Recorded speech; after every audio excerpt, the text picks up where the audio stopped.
Hello दोस्तों, आपका बहुत बहुत स्वागत करते हैं और आपके उज्जवल भविष्य की भी कामना करते हैं।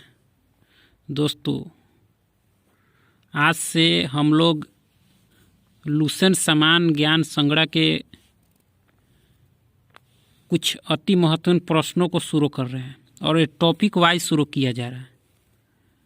टॉपिक वाइज में मैं अपने अनुभव से उसी प्रश्न को देखूंगा जो प्रश्न पूछे जाते हैं और पूछे गए हैं। बहुत से लुसेंट में एक्स्ट्रा प्रश्न भी है जो पूछे नहीं जाते हैं, इसी तरह पढ़ लेते हैं। लेकिन मेरा अपना अनुभव है कि जो प्रश्न पूछे जा सकते हैं या पूछे जाएंगे तो वैसे प्रश्नों को ही लिया गया है। तो चलिए देर ना करते हुए शुरू करते हैं। पहला प्रश्न है, प्राचीन भारतीय इतिहास के विषय में जानकारी मुख्यतः कितने स्रोतों से प्राप्त होती है?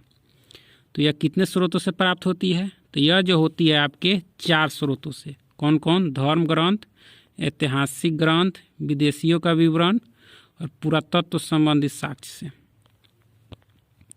नेक्स्ट है, भारत का सर्वप्राचीन धर्म ग्रंथ कौन है? तो वह वेद है। क्या है? वेद। नेक्स्ट है, वेद कितने हैं? तो वेद जो है 4 हैं। कितने हैं? 4। कौन कौन से?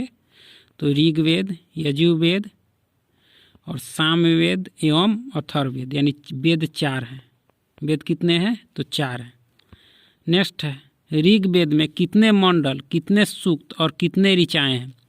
तो कितने मंडल हैं? तो 10 मंडल हैं, 1028 सूक्त हैं, 10,462 ऋचाएँ हैं ऋग्वेद में।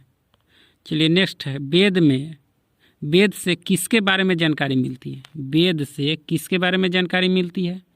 तो यह जो मिलती है आर्य के राजनीतिक प्रणाली की जानकारी मिलती है वेद से, एवं इतिहास के बारे में जानकारी मिलती है। यानी आर्यों के राजनीतिक प्रणाली एवं इतिहास के बारे में जानकारी मिलती है वेद से। नेक्स्ट है, ऋग्वेद किसके द्वारा रचित है? तो यह किसके द्वारा है? तो यह विश्वामित्र के द्वारा है। विश्वामित्र के द्वारा रचित है।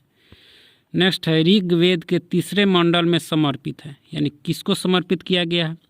तो सूर्य देवता सावित्री को समर्पित है। ऋग्वेद के किस मंडल में देवता सोम का उल्लेख है? तो किसका उल्लेख है? किस मंडल में है? सोम का उल्लेख जो है वह 9वें मंडल में है। कौन मंडल में है? तो 9वें मंडल में। नेक्स्ट है, ऋग्वेद के 8वें मंडल की हस्तलिखित ऋचाओं को क्या कहा जाता है? तो क्या कहा जाता है? तो खील कहा जाता है। क्या कहा जाता है? खील। चलिए नेक्स्ट देखते हैं, ऋग्वेद के 10वें मंडल में वर्णित है। तो 10वें मंडल में क्या वर्णित है? तो पुरुष सूक्त, जिसके अनुसार 4 वर्ण है। यानी ऋग्वेद के 10वें मंडल में वर्णित है पुरुष सूक्त, जिसके अनुसार 4 वर्ण है। नेक्स्ट है, ऋग्वेद में इंद्र तथा अग्नि के लिए कितने ऋचाओं की रचना की गई है? तो कितने की गई है? तो इंद्र के लिए 250 और अग्नि के लिए 200 ऋचाओं की रचना की गई है। नेक्स्ट है, गद्य एवं पद्य वाला वेद कौन सा है? तो यजुर्वेद है। कौन सा है? यजुर्वेद। नेक्स्ट है, संगीत वाला वेद कौन सा है? तो वह सामवेद है। संगीत वाला वेद सामवेद है। और गद्य एवं पद्य वाला यजुर्वेद। चलिए नेक्स्ट है, किस वेद में रोग निवारण, तंत्र मंत्र, जादू टोना, श्राप, वशीकरण, आशीर्वाद, वस्तुति, प्रायश्चित, औषधि, अनुसंधान, विवाह, प्रेम, राजकर्म, मातृभूमि आदि का वर्णन है? तो यह सब जो है अथर्ववेद में है। किस में है? अथर्ववेद में। नेक्स्ट है, सबसे प्राचीन वेद एवं सबसे बाद वाला वेद। सबसे प्राचीन वेद जो है वह ऋग्वेद है और बाद वाला जो है अथर्ववेद है। चलिए नेक्स्ट देखते हैं, वेदों को भली भांति समझने के लिए कितने वेदांगों की रचना हुई है? तो कितने हुई है? कितने वेदांग है? तो वेदांग जो है 6 है। कितने हैं? 6। शिक्षा, ज्योतिष, कल्प, व्याकरण, निरुक्त तथा छंद, यानी 6 वेदांगों की रचना की गई है। नेक्स्ट देखते हैं, पुराण कितने हैं? यानी कितने हैं पुराण? तो 18 है। कितने हैं? 18। इसके रचयिता जो है लोमहर्ष तथा इनके पुत्र उग्रसर्वा को माना जाता है। चलिए नेक्स्ट है, सबसे प्राचीन और प्रमाणिक पुराण। सबसे प्राचीन एवं पौराणिक पुराण कौन सा है? तो यह जो है मत्स्य पुराण है। कौन सा है? मत्स्य पुराण।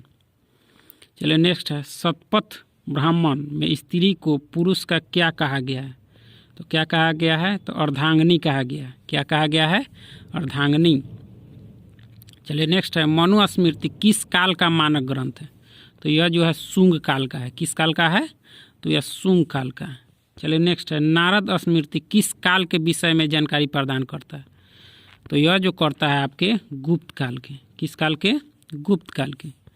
चलिए नेक्स्ट है, बुद्ध की पूर्वजन्म की कहानी वर्णित है। तो ये किस में वर्णित है? तो यह जातक में है। जातक में है। चलिए नेक्स्ट है, हीनयान का प्रमुख ग्रंथ है। तो क्या है? कथावस्तु, जिसमें महात्मा बुद्ध का जीवन चरित्र अनेक कथानकों के साथ वर्णित है। यानी हीनयान का प्रमुख ग्रंथ कौन सा है? तो कथावस्तु है। जैन साहित्य को कहा जाता है, क्या कहा जाता है? तो यह जो कहा जाता है आपके, तो जैन साहित्य को क्या कहा जाता है? तो यह कहा जाता है आपको आगम। क्या कहा जाता है? आगम। जैन साहित्य को क्या कहा जाता है? साहित्य को तो आगम कहा जाता है। नेक्स्ट है, जैन धर्म का प्रारंभिक इतिहास ज्ञात होता है। तो वह किससे होता है? तो वह होता है कल्पसूत्र से। किससे? कल्पसूत्र से। नेक्स्ट है, महावीर के जीवन कृत्यों तथा अन्य समकालिकों के साथ उनके संबंधों का विवरण मिलता है। तो वह किस में मिलता है? तो वह जो मिलता है जैन ग्रंथ भगवती सूत्र में मिलता है। किस में? भगवती सूत्र में। चलिए नेक्स्ट है, अर्थशास्त्र के लेखक तो कौन है? तो चाणक्य है। क्या है? चाणक्य। कौटिल्य या विष्णुगुप्त भी कहा जाता है। नेक्स्ट है, अर्थशास्त्र से जानकारी प्राप्त होती है। तो क्या प्राप्त होती है?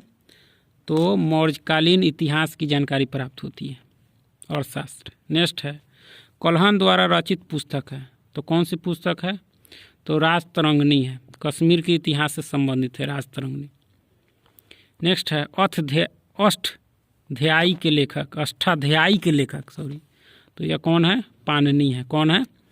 पाणिनि। अब इसके बाद नेक्स्ट वीडियो में हम लोग देखेंगे, यानी इसमें वैसे ही प्रश्न को लिया गया है जो पूछे जाते हैं और पूछे गए हैं। तो चलिए आज के लिए इतना ही रहने देते हैं। चलिए धन्यवाद।